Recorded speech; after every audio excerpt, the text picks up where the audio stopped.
یقول یا لیتنی قدمت لحیاتی، کہے گا کاش میں نے آگے بھیجا ہوتا کچھ اپنی زندگی کے لیے۔ کون سی زندگی؟ وہ تو بھیجتا رہا تھا، بینک میں بہت کچھ بھیجا اس نے، زندگی اچھی گزر جائے، بہت پراپرٹی بنائی، بہت پیسہ بھیجا، لیکن اب کیا کہتا ہے کہ اصل زندگی تو یہ تھی۔ اب اس کو یہ اصل زندگی کہہ رہا ہے۔ دنیا کی زندگی اب زندگی نہیں لگ رہی اس کو، جس کے لیے وہ پاگل ہوا جا رہا تھا، جس کے لیے دن رات اس نے لگائے ہوئے تھے۔ کہتا تھا فیوچر نہ بناؤں کیا میں اپنا، آخرت بنانا، تب اس کو ٹائم ویسٹنگ لگتا تھا۔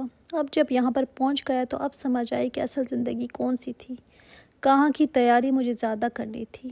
دیکھیں ہر دن نہ پچھلے گزرے ہوئے دن سے بہتر ہمارا ہونا چاہیے۔ یہ نہیں کہ جیسے نماز میں بچپن میں پڑھا کرتی تھی، اب 40 سال کی عمر میں بھی ویسے ہی ہو میری، جس طرح اس وقت کے روزے میں رکھتی تھی ویسے اب بھی ہوں۔ اگر انسان نیکی میں آگے نہیں بڑھتا نا، ایمان میں آگے نہیں بڑھتا، تو پھر سمجھ جائے کہ اس کا ایمان گھٹ رہا ہے۔ اگر بڑھتا نہیں ہے تو پھر گھٹ رہا ہے، کیونکہ ایمان جو ہے نا ایک لیول پر نہیں رہتا، یا تو بڑھتا ہے یا گھٹتا ہے۔ اگر بڑھ نہیں رہا تو پھر ضرور گھٹ رہا ہے۔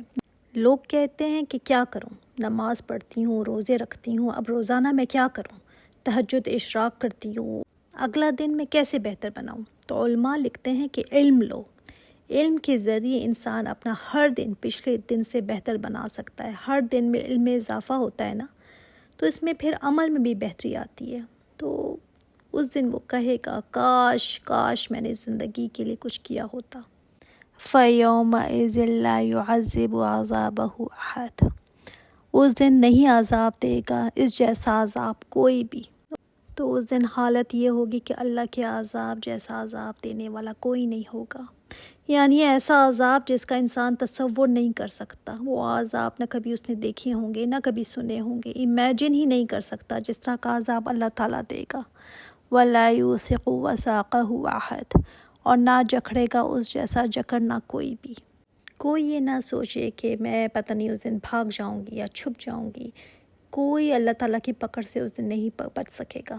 یہ دنیا کی جیل یا قید خانہ نہیں ہے جہاں سے کبھی کبھی کوئی بھاگ بھی جاتا ہے۔ یا ایتھا النفس المطمئنہ، اے روح اطمینان والی۔ اب دیکھیں یہاں سے جو صورت ہے نا بالکل ٹرن ہوتی ہے۔ مجرموں سے اللہ تعالیٰ ان کی طرف اب توجہ کرتے ہیں جو نفس مطمئنہ ہیں۔ کون لوگ ہیں یہ جن کے لیے یہاں پکار آئے گی؟ یا ایتھا النفس المطمئنہ، اے نفس مطمئنہ، اطمینان والا نفس۔ کس چیز پر اس کا اطمینان ہے؟ یہ اطمینان رکھتا تھا اللہ کے فیصلے پر، اللہ تعالیٰ کے فیصلے پر یہ مطمئن رہتا تھا اپنی زندگی میں کہ اللہ تعالیٰ کا فیصلہ ہے، اس پر سکون۔ نفس مطمئنہ بننے کے لیے نا بہت اسٹرگل چاہیے، بہت زیادہ اسٹرگل کرنی پڑتی ہے، بڑی محنت کرنی پڑتی ہے، یہ ایسے نہیں مل جاتا انسان کو۔ اور یہ کہاں پر کہا جائے گا؟ یا تو موت کے وقت یہ پکارا جائے گا، یہ پکار آئے گی، اور یہ بھی آتا ہے کسی جگہ پہ قیامت کے دن اس کو یہ پکار آئے گی کہ جب اس کا فیصلہ کر دیا جائے گا تب کہا جائے گا اے نفس مطمئنہ ارجعی الی ربک، چل اپنے رب کی طرف۔ دنیا میں اگر تو ستایا بھی گیا، پریشان کیا گیا، تو چل اب اس رب کی طرف جس سے ملاقات کا تو شوق رکھتا تھا، دنیا میں جس کی خاطر تو نے قربانیاں دیں، دنیا میں جس کی خاطر تو نے لوگوں کی باتیں سنی، چل اب لوٹ چل اپنے رب کی طرف۔ راضیتاً، تو اس سے راضی، مرضیہ، وہ تجھ سے راضی، وہ تجھ سے خوش۔ جب انسان اللہ تعالیٰ کے حکموں پر، اللہ تعالیٰ کی شریعت پر، اللہ تعالیٰ کے فیصلوں پر، اللہ تعالیٰ کی تقدیر پر راضی ہو جاتا ہے نا، تبھی وہ مطمئن نفس بن جاتا ہے۔ اللہ تعالیٰ کا جو بھی فیصلہ آ جائے اس میں راضی رہنا، تقدیر میں جو لکھا ہے اس پر راضی رہنا، شریعت کے حکموں پر ناک منہ نہیں چڑھانا بلکہ اس پر راضی رہنا، تو پھر اللہ تعالیٰ بھی اس سے راضی ہو جاتا ہے۔ یہ آتی ہے پھر اس بندے کے لیے پکار، فادخلی فی عبادی وادخلی جنتی، پھر تو داخل ہو جا میرے بندوں میں۔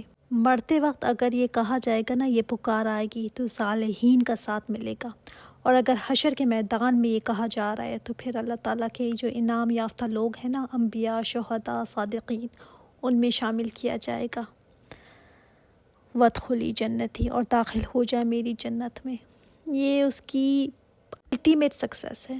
کتنی بڑی کامیابی ہوگی نا اس کے لیے، جس کے لیے اعلان ہو جائے کہ داخل ہو جا میری جنت میں۔ میری جنت کہا گیا، جیسے کہ اللہ تعالیٰ کہہ رہے ہوں کہ آ جا دیکھ، میں نے تیرے لیے کیسی جنت بنائی ہے۔ الحمدللہ۔